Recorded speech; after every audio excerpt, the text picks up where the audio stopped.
permit the leader of opposition to make an objection. According to the rules, you can make a brief statement, not allow and then I first earlier this week, I suggested that maybe I submit someone in the statement. And the first person that someone in the statement. So I will commit a statement to be made. I edited, I said I ran myself into the statement, like you said, and I received the text along with the person that is presenting the statement. They can again an adjustment. Okay, so that person will be able to be the person that will recognize in that statement, and then I will commit anyone from the government side of the issue. Mr. Speaker, I suggest that you bring the mic a little closer to you. We're not hearing you at all. There's something wrong with the system over there. Something is wrong with the system. Okay, the boxing place. Can you hear me now? Yeah, that's a better area. You need to bring him up. Yes, okay. Yeah, that's better? Yeah. Okay, good. So the leader proposition you can make this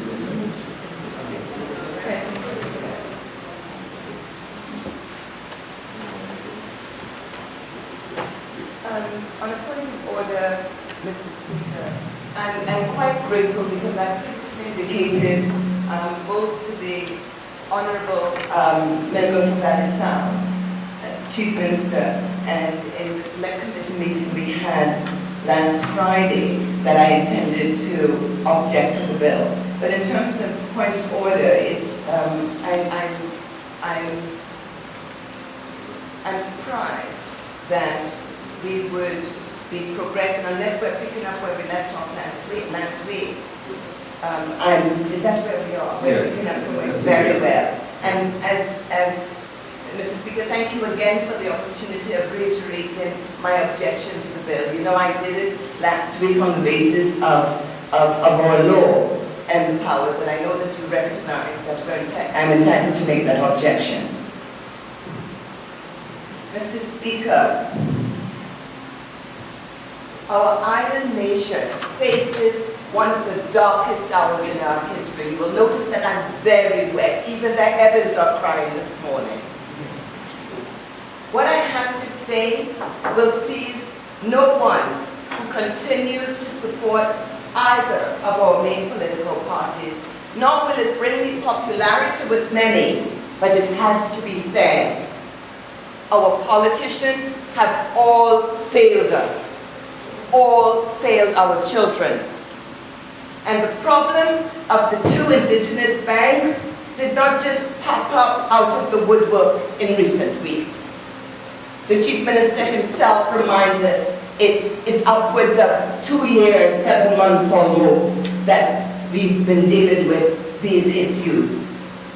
The ECCB conservatorship was imposed in August 2013, and the AUM government of the day had nearly 2 years to devise or arrive at a workable solution. Instead, they devoted much of their energy to seeking to whip up enthusiasm for Anguilla to become independent, instead of recognizing that although Anguilla is an island, to prosper, it must also subscribe to the world order, whether we like it or not. And in pursuit of their mistaken priorities, they, like the present government, conceal the true nature of the problems of our banking crisis, still concealed from the electorate, in my view. And our current AUF government have had more than 6 months to come to grips with it. And by the time they were elected in 2015, they should have had a plan. They said they did. But instead, it's become an even more catastrophic problem, in the words of the Chief Minister himself.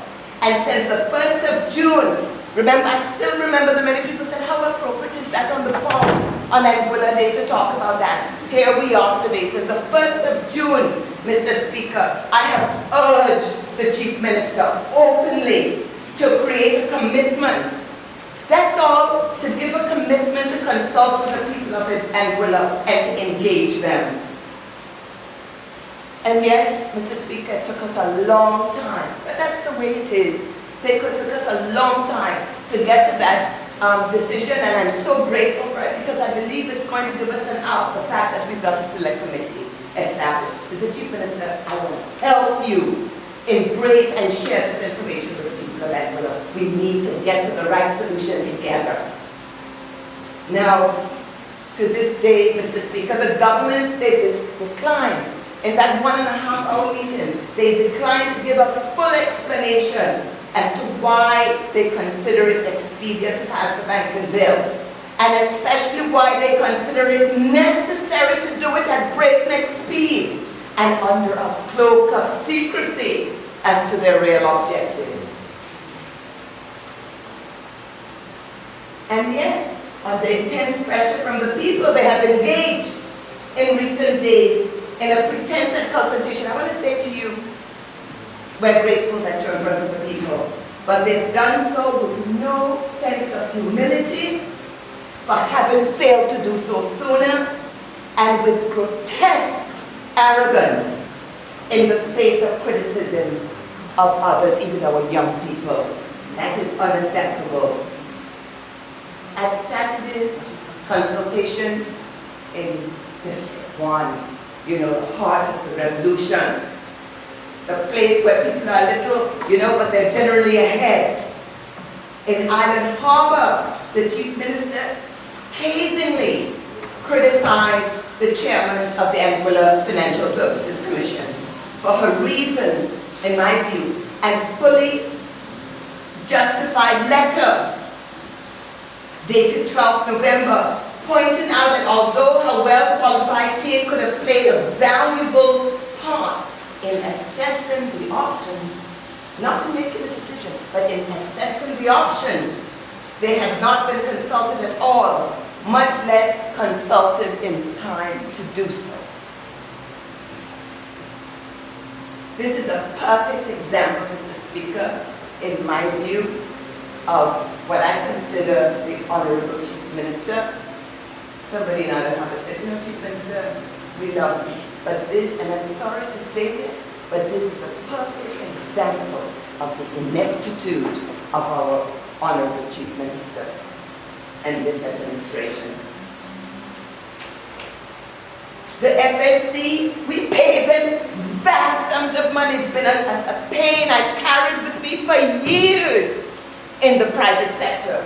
Known to the Chief Minister, we pay vast sums of money and with a view to developing our financial services industry. And then the moment they can deliver real value for us, we ignore them. What kind of leadership is that?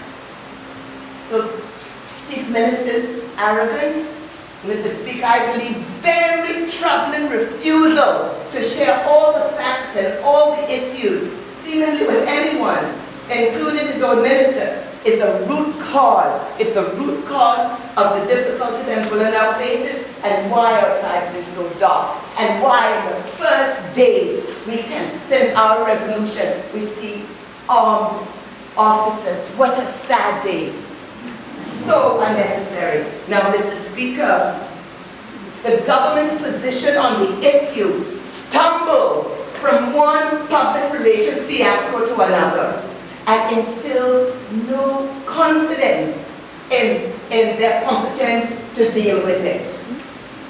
Having said that, we and Williams must, if we really care for the future of our beloved country, we must follow our reason rather than our emotions. It's why I've been asking for calm, praying for peace. If we care for the future of Anguilla, for better or for worse, we have elected a government we may not like. Indeed, we do not like what it is doing or failing to do. But I, for one, object most strongly to the contempt with the government and especially the Chief Minister have treated us all and continue to treat us. But the hard fact we have to face, the hard fact the people of Anguilla will have to face, is that if it's the Chief Minister's will, they will pass the banking bill whether we like it or not. And our interest and the interest of Anguilla as a whole will therefore not necessarily be included. And I suggest that by seeking to influence, Mr. Speaker, I'll wait till you're finished. Thank you. Thank you very much. Yes. Mr. Speaker, by insisting, I suggest, by seeking to influence the Chief Minister and his ministers, that the next steps are really important. And the Honorable Chief Minister, I hope, in his address will give the commitment to the people of Anguilla that he will engage the Select Committee of the whole House on the issue. And in the public arena, he will engage all the stakeholders, including those that, on whose good intentions we will make a path for our people in the development of this country. And so, Mr. Speaker, attractive as it may seem to invoke the spirit of 1967, to oppose the bill on the ground that it needs amendment, that option is simply not available to us in the short term, I understand, as the conditions of the treaty do not permit it without regional consent. That was the outcome of the consultation in Island Harbor. So what are our options?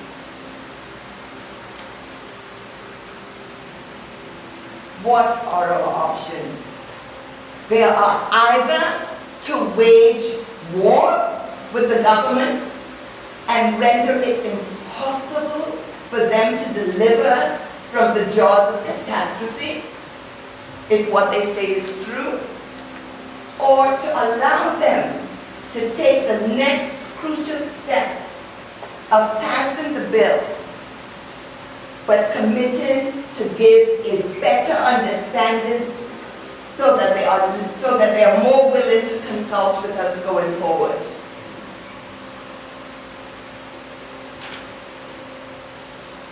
I love that in this house we pray. And what comes to mind is a verse from Isaiah 18:20. And I understand that in our churches this past weekend, that was the focus of many of our prayers. But Isaiah 1:18-20 is very apt. Come now, and let us reason. Let us reason together, saith the Lord. Though your skins be as scarlet, they shall be as white as snow. Though they be red like crimson, they shall be as wool. If ye be willing and obedient, ye shall eat the good of the land. But if ye refuse and rebel, ye shall be devoured with the sword, for the mouth of the Lord has spoken it. Amen. So, Mr. Speaker, Honorable Mr. Speaker, I turn now in the direction to which the government must aim. If it's to rescue its own reputation, and also more importantly, in my view, the future of Anguilla. From now on, Mr. Chief Minister, your government's aim must be to build a consensus of the people. I repeat what I said in my radio address, and I know that riled you up a bit. United we stand, including the people in the standing rain. I walked through and got wet as well. United we stand, divided we fall. I believe, Mr. Speaker, Anguilla now needs political leadership every bit as much as it did in 1967. I pray, we pray, the people of Anguilla pray that leadership will emerge and will prevail. I reach no conclusion, I cannot, as to what is right, the right solution for Anguilla and the banking crisis. I reach no conclusion because we've not yet been given many of the relevant facts. And there's a reason in a court of law, Mr. Speaker, that the oath includes to tell the truth, the whole truth, and nothing but the truth. So little bits won't work, Mr. Chief Minister, for us to get to that right place. But what I say to the Chief Minister through your good office, Mr. Speaker, and to his government, is that if you are given the benefit of the doubt now, and I always presume good intention, I've already declared that, and the people are willing to go with those who I've spoken to, you must consult the people properly on the way forward for the banks. From there onwards, before deciding on your personal preferred solution. Amen. And while I appreciate that no solution can satisfy everyone, I believe that way we will serve the best interests of Anguilla as a whole. Some, Mr. Speaker, would seek a solution that would isolate Anguilla from the mainstream of banking regulation and lead to Anguilla's characterization as a pariah in terms of international financial services. It goes without saying it goes without saying, Mr. Speaker, that would not strengthen Anguilla's position as a whole. It would also not support the aspirations of our young people, and I'm so grateful to see them engaged in this gallery this morning. It's their lives we are tampering with. Yes, Mr. Speaker, that would render Anguilla unable to attract investment or business upon which to rebuild its prosperity. I'm sure I will be accused, like I've been on the blogs, of having my cake and eating it too, by objecting to the bill and finally conceded that its first reading is inevitable. I make no apology in this respect. That is entirely consistent with my objective that Anguillians should unite for the common good. Whatever the future holds, and I pray for the sake of Anguilla and Anguillians that it will be a brighter future than we can see right now. I cannot emphasize too strongly, Mr. Speaker, the importance of Anguillian people being given the opportunity through full, rational, and responsive consultation to form a considered view of the options. Like Isaiah said, based on reason, not on pressurized emotion. Anything less will, in my view, be a recipe for a divided Anguilla. Potential pain for many, many, many years to come, for generations. And of course, a failed AUA administration under the leadership of the Honorable Victor Banks. Thank you, Mr. Speaker. Thank you, Leader of the Opposition. And I will invite Reverend Dr. Niles or Dr. Reverend Niles. How does it go?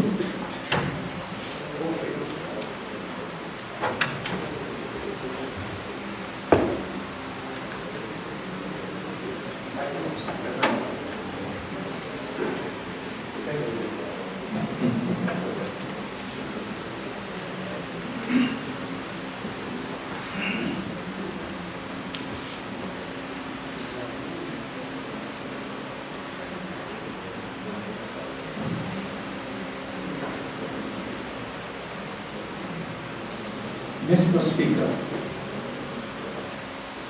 thank you for the opportunity to make this amended statement to the Honorable House of Assembly on behalf of people of Anguilla, many of whom are assembled on the outside.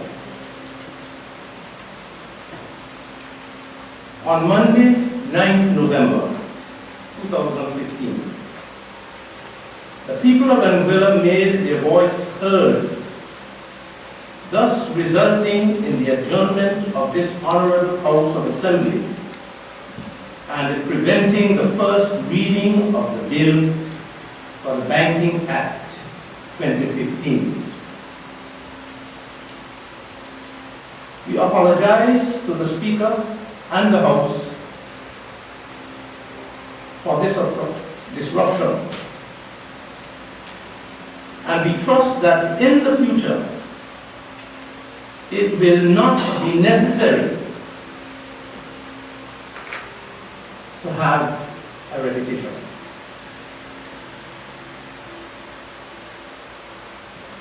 It is our view that the banking bill strikes at the heart of fundamental rights and freedoms that democratic countries and peoples all over the world hold dear, including the people of Anguilla for almost 2 centuries. Additionally, it will introduce several changes to our culture and way of life. Mr. Speaker, were it not for the action of the Concerned Citizens Group on 9th November 2015, which prevented the first reading of this bill, all these fundamental and exceedingly far-reaching changes might well have been imposed upon us without the people being made aware of the ways in which their lives would have been impacted. Because the Banking Bill 2015 is such a profound and transformative document, Mr. Speaker, consultation as it relates to this bill must be more than explaining why the bill is necessary, or talking about it, or simply informing the people of its contents. The consultation stage must be given adequate time and must include an in-depth analysis of the various sections of the bill, clause by clause, in order to be absolutely clear about the meaning and implication of each clause for individuals and groups, for the government, and for the island as a whole. In addition, the consultation which this bill requires calls for the meaningful involvement of our best legal minds, accountants, bankers, and other professionals to ensure that the consultation is comprehensive and complete, and that the concerns raised by the people have received adequate attention, and that there is maximum people buy-in. The Concerned Citizens Group, on behalf of the people of Anguilla, strongly urge Anguilla's political leaders to properly consult with the people of Anguilla on the various concerns and issues raised, and to amend the bill accordingly to address all these concerns before bringing this bill to the Honorable House for a first reading. The Concerned Citizens Group, on behalf of the people of Anguilla, therefore strongly request our Honorable Chief Minister and Minister of Finance, Mr. Victor Banks, to withdraw the bill and not present it in its present form to this honorable House for the first reading. May wisdom and common sense prevail. God bless and good. Thank you. Thank you. Now I would, from the gentleman on the government side, if they would like to respond, they may do so.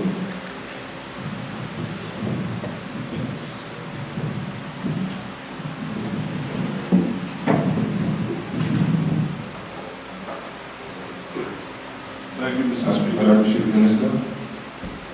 for this opportunity to respond in this honorable House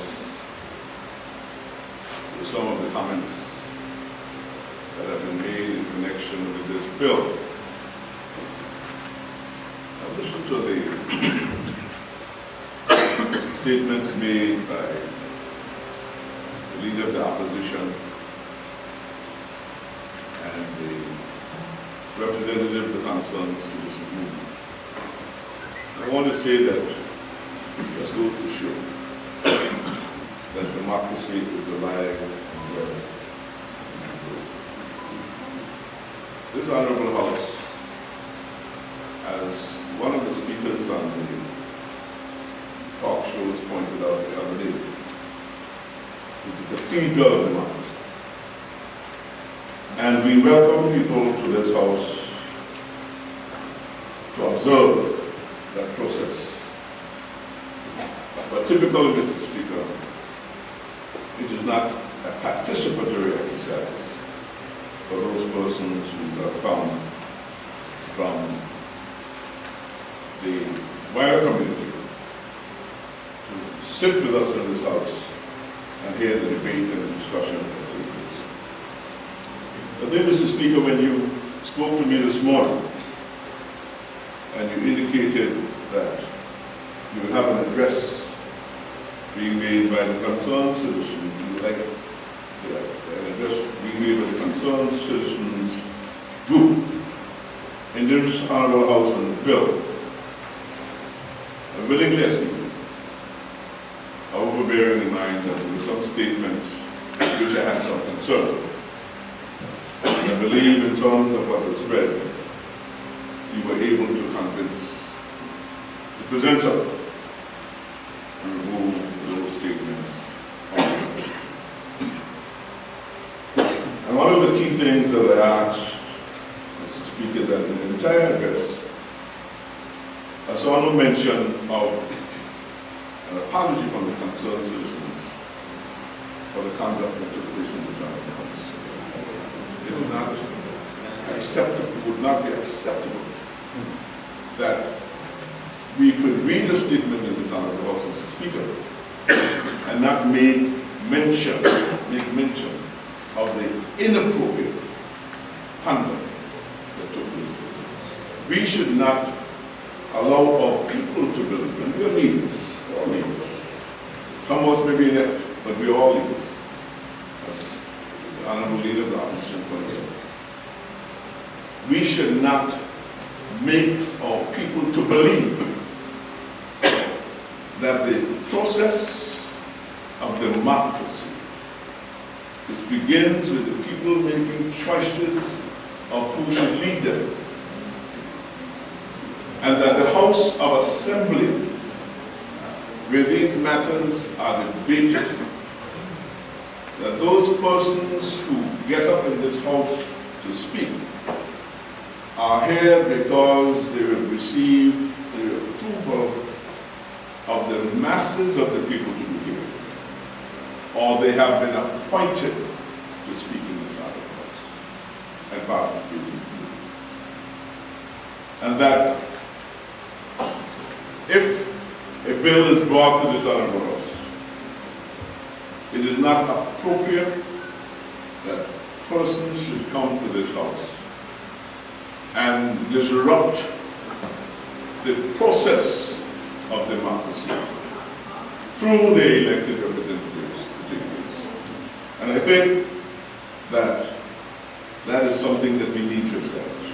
No, I have absolutely no issue as far as I have at least with protests, regarding the bill. We have the social domestic violence bill that came to this house a couple of weeks ago. And there were a number of persons who had all kinds of things to say about the domestic violence bill.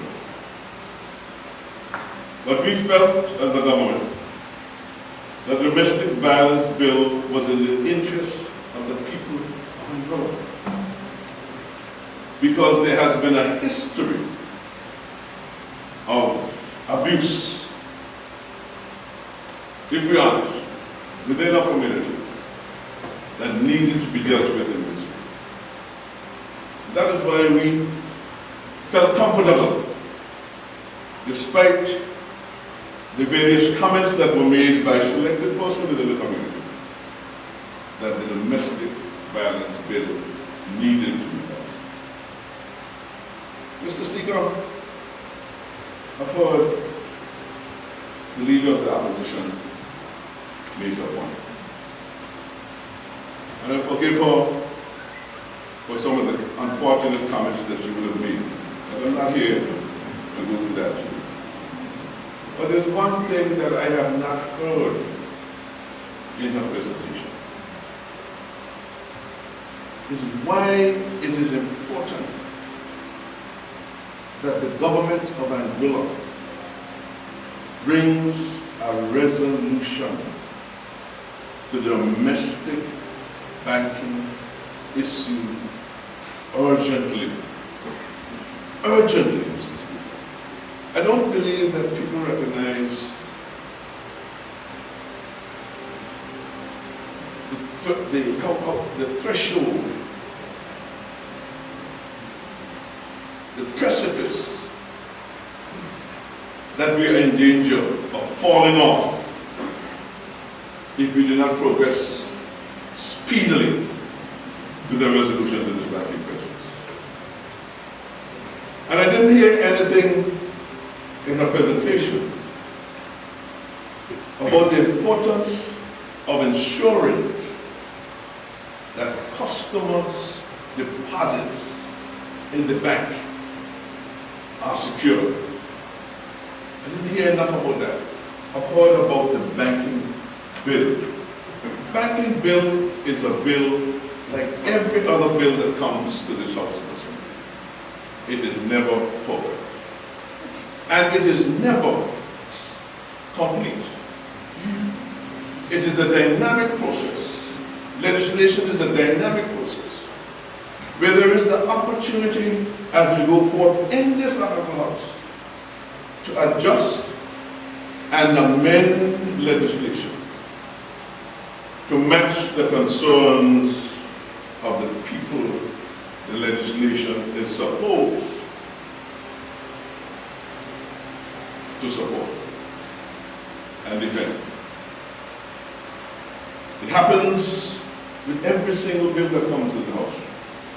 From time to time it comes back and there is need for an amendment. Continue to come back because there is need for amendment.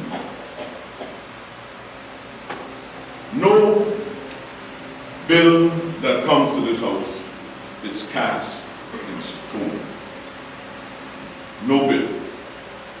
And this particular bill has passed through every territory in the Eastern Caribbean Central Union because we have pledged ourselves by agreement that our regulator will be the Eastern Caribbean Central Bank.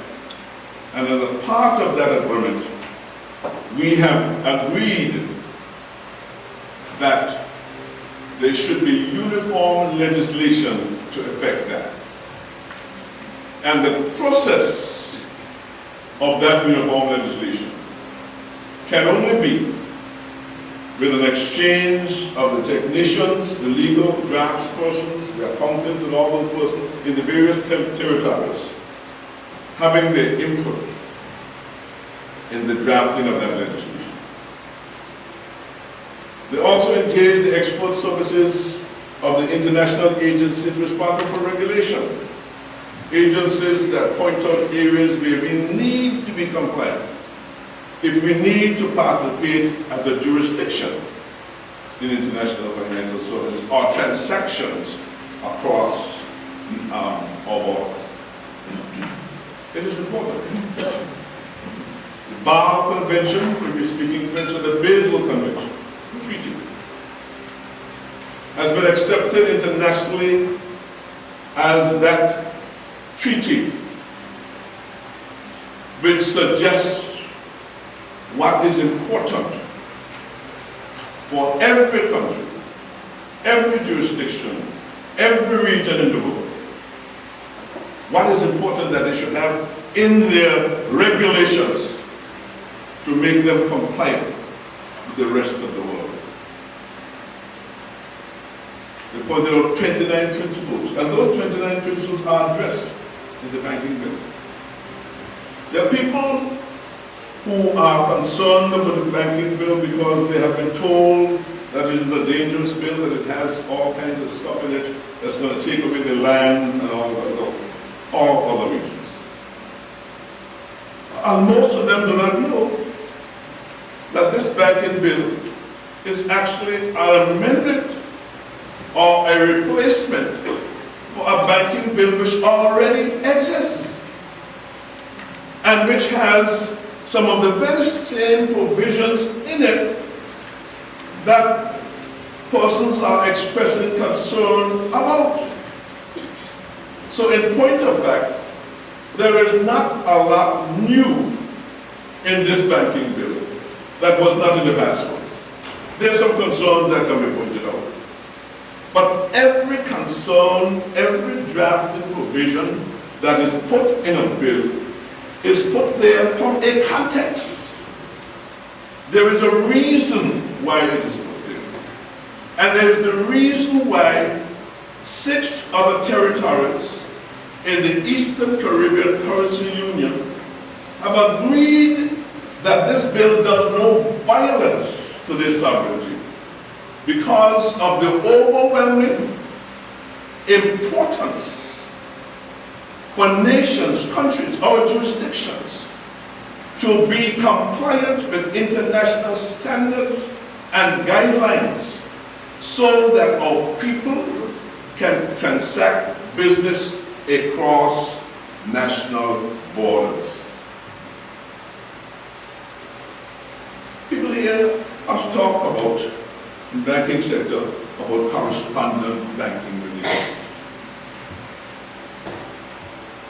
The new banking bill is to bring our jurisdictions up to the level of international regulation so that countries outside of Angola, banks outside of Angola, in the United States, in Europe, in Asia, in Africa, in South America, can feel comfortable doing business with us. If a merchant in Angola wants to buy some stuff from Hong Kong, he has to enter into a transaction. And if that transaction comes from a bank or a jurisdiction that's not properly regulated, you're going to have problems. You're not going to be able to carry out. Your transaction may not be recognized. These are the reasons why our Banking Act has got to come into the 21st century. There are a number of new things that keep being added to banking regulations. Why? Because the world has changed. The world has changed. And now it is necessary for us to deal with issues of drug trafficking, terrorist financing, money laundering, drug trafficking, human trafficking, commercial fraud, financial fraud, all kinds of issues. The regulator of the banking sector must have the power and authority to effect. He must, the agency that we have adopted as a regulator must have that authority to affect it. And that is why we have the Banking Act. And that is why we also had another banking act. But we have admitted that that banking act is not adequate for the 21st century and the issues that are required to be dealt with. Now, Mr. Speaker, as I said before, this banking act may not be perfect. But it can never be perfect. Because legislation is a dynamic exercise. It continues to have other reasons why. It must fit the circumstances of the jurisdiction where it is needed. A lot of the things in this banking act deal with a number of concepts which many of us may not have paid attention to in the past. In the past, you could walk into a bank and present cash of $15,000. The teller takes it, put it on your account. Because of terrorist financing and all those kind of issues and money laundering, now you have to report the source of that money. Whether you transact it across borders or not, you have to report. In the past, directors of banks, managers of banks could have a more personal relationship with their clients and deal with issues in a very straightforward and non-emotional way, dispassionately. Because we cannot run the risk of non-banking factors being a part of the approval process. That's why today, Mr. Speaker, all of the comments on why we have this situation in Angola, despite the recession and all those kind of things, and perhaps especially because of the recession, the global recession, for which we have not adequately recovered. Because of that, banks are requiring that not only do bankers make decisions on the basis of one or two criteria that they have used in the past, whether you have enough salary to deal with this, whether you have enough collateral to deal with this, but also that to get involved in other issues. A number of other issues. For example, are you related to the person to whom you're lending the loan? Are you a director of the bank? There has to be certain ways to deal with directors of the bank who get loans. Yeah? It's called related party transactions. And there's strict guidelines in the new banking legislation that deals with related party transactions. Because we don't want a situation in our banking sector, however friendly it is, where because somebody is a director or major share holder, they get preferential treatment. And right now, Mr. Speaker, a great part of our concerns with this present banking situation is the number of decisions that would have been made in advance, not only in Angola, but throughout the region, where in some cases directors have had preferential treatment. And these have been some concerns that we face. Why is it, Mr. Speaker, that the little guy down the street who comes in to buy a car, and he falls back on his loan for 2 months, 3 months, 4 months, 6 months, whatever it is, that the bank manager, the loan officer, or someone would immediately go to pick up his vehicle and bring it to the parking lot and sell it? Why is that? All right. When in another case you could have a director or a large shareholder or very well-heeled person in the community who can borrow millions of dollars, millions of dollars, and they don't get the same treatment. Now, I'm saying that these are the things that the banking regulations are trying to put into their legislation so we can deal with these things in a dispassionate way. In dispassionate way. There's got to be equity in the system. Because there is no doubt that the banks in Angola, there's no question, it is known, nobody needs the records to show that. They know it. That 50% of the loans in the banks are non-performing. The prudential level needs to be 5%. Prudential level needs to be 5%.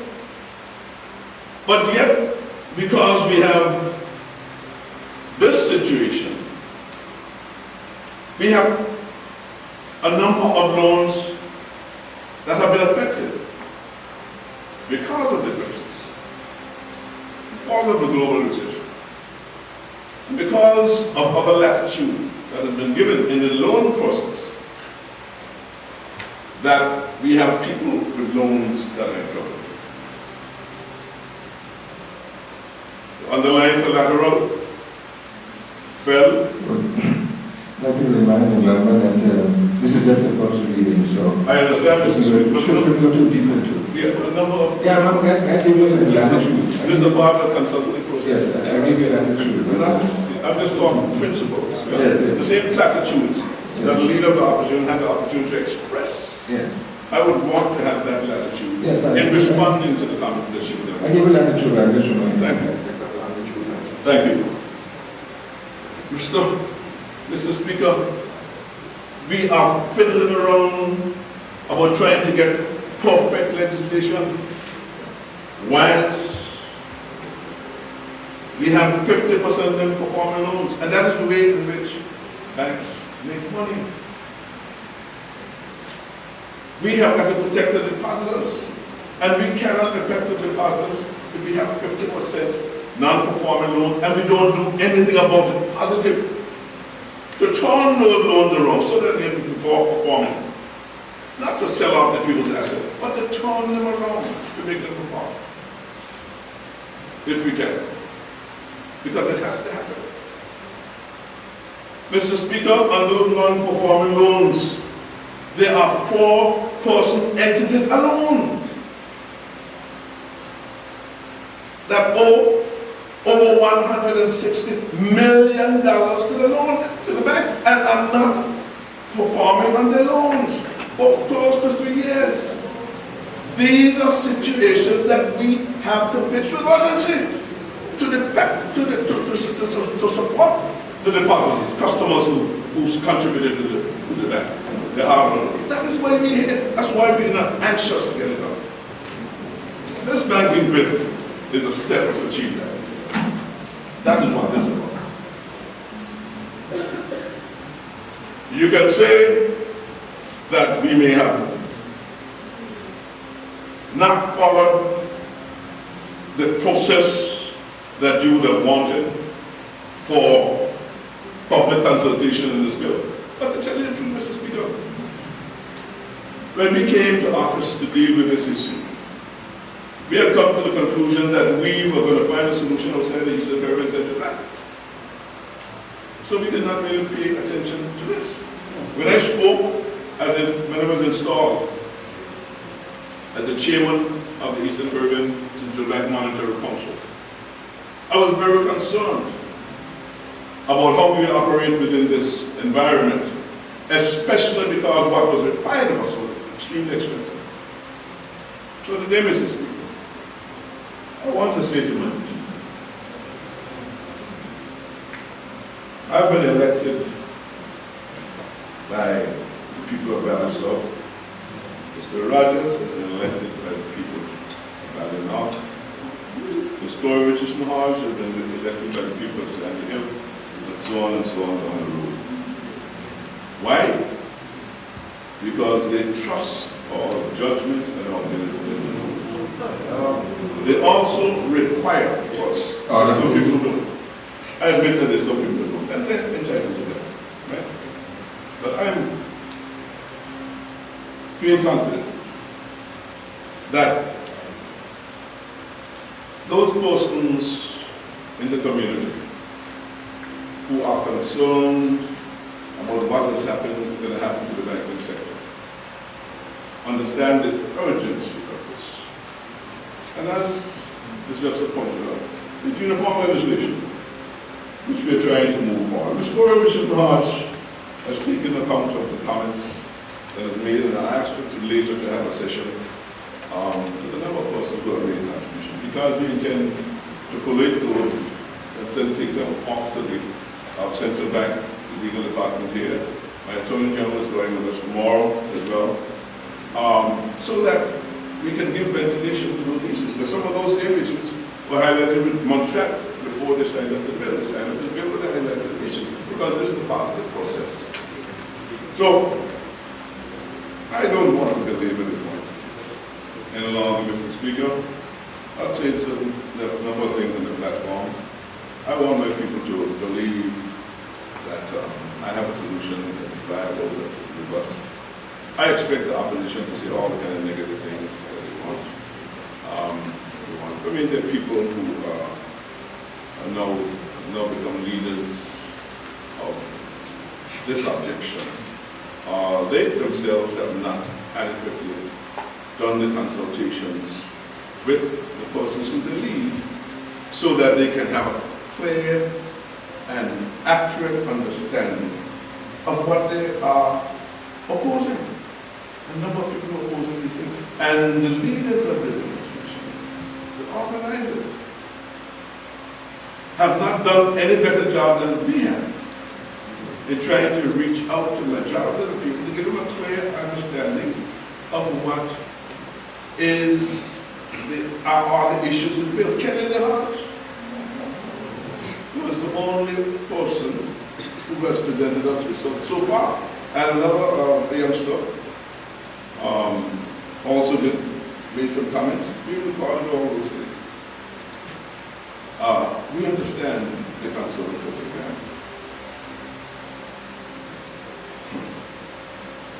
Sometimes people misinterpret the way you have to deal with things. You got to be decisive in leadership. And when you come to a decision, you have got to really, after having considered all the options, after having taken all the input, listen to you. You still have to rely on your own judgment. That is exactly what you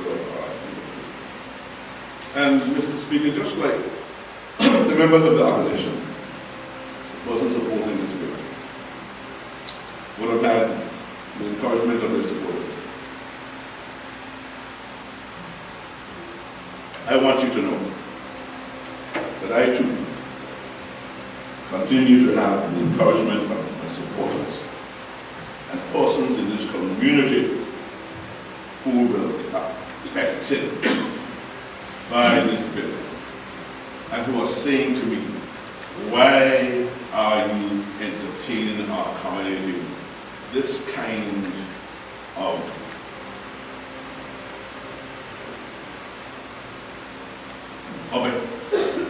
response from the community without moving forward decisively? Because I believe that, like I did on Friday, I said the Speaker and the Commissioner of Police were concerned, they're doing an excellent job. Rather than the police force is doing an excellent job. Their focus is to make sure that people do not get hurt in this. I encourage my supporters, and my colleagues encourage their supporters not to come to this event, not because of any other reason, but we did not want to create an adversarial or confrontational relationship. We encourage them to do that. We are law-abiding people. We want the police to do its job without creating any undue harm. I acceded I ask the Speaker of the House to consider, and the Commissioner of Police to consider, allowing persons to come into the House today, because I believe that that is the way to go, and that persons who would have behaved in a particular way because they were incensed by the statements that were made, or what they've been told, can have an opportunity to repair that kind of behavior. That's why I believe this. I love everybody. I've never shown anybody anything but love in my life. Nothing but love. I will continue to do that. I will continue to do that. But there is a margin, there's a line where the House, the duly elected House of Parliament, must carry out its function. There is that point. We must carry out its function. The ballot is all you get in here. Or you can be appointed to this honorable House. And that gives you the right to participate in the debate and discussion. When you're in the gallery, as I said before, you are an observer. You are not a participant in the debate. And I want you to remember that basic fact. And respect it. If you were this is the highest court in the land. If you were in the courthouse, the same persons of the legal profession who are egging you on to misbehave in this Supreme Court of the land, where the laws are made that they work with in the other courts, could not conduct themselves or encourage you to conduct yourselves in that way. And I want you to remember that. There is a process for objections. There is a process of selection for leadership. And we should not usurp that process by trying to do it. Thank you very much, Mr. Speaker. And I hereby request the clerk to read the bill first. Okay, you heard the objection by the leader of the opposition, and you heard the response by the Chief Minister. Those in favor of not reading this bill today, say aye. That first reading. Those in favor of reading this bill today, say aye. Aye. Okay, I ask the clerk to read the bill of overstand. Banking Bill 2015, first reading. A bill to provide for the regulation of banking business, the establishment of a single banking space, and for incidental and related matters, and the repeal of the Banking Act, RSA CD 11. Yes, the bill has been read the first time. There's someone move that we be adjourned. Mr. Speaker, beg move of this Honorable House that this House stand adjourned until Thursday, 19th November at 10 o'clock. You have a seconder? Mr. Speaker, I beg to second.